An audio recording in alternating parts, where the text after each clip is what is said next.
This former military fire station is owned by the world-famous Cambridge University and is home to research that potentially could save thousands of lives. Dr. Gopal Madhubushi from the university's Department of Engineering has just returned from a field trip to Haiti, where he saw firsthand the devastation caused by the earthquake, which claimed 250,000 lives. His interest lies with the soil buildings are built on. He uses this machine to simulate soil which has no boundaries and measures what happens to it in an earthquake. Soil is a very, very interesting material.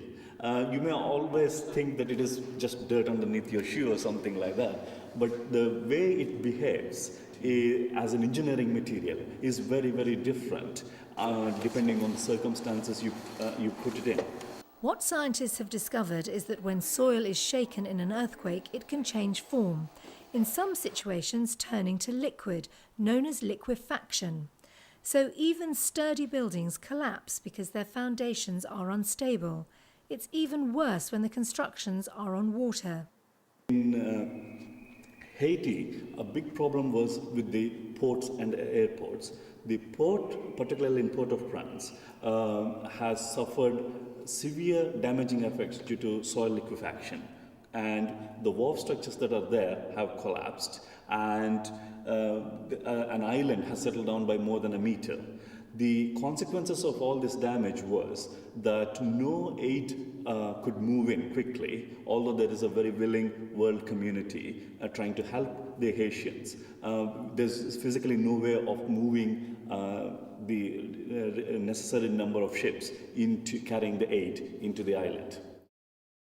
Dr. Madhubushi's research involves this underground chamber that houses the UK's largest centrifuge. It's a world leader in research into the effects of earthquakes. The Turner centrifuge travels at 200 miles an hour, creating a force 150 times greater than gravity.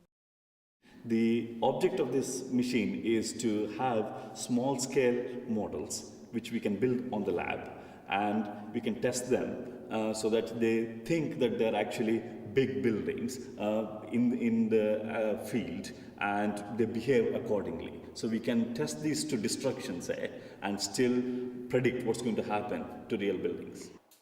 By simulating real earthquakes, they hope they're a step closer to creating ways of making soil more stable, which in turn will make for stronger foundations. This is cutting-edge research.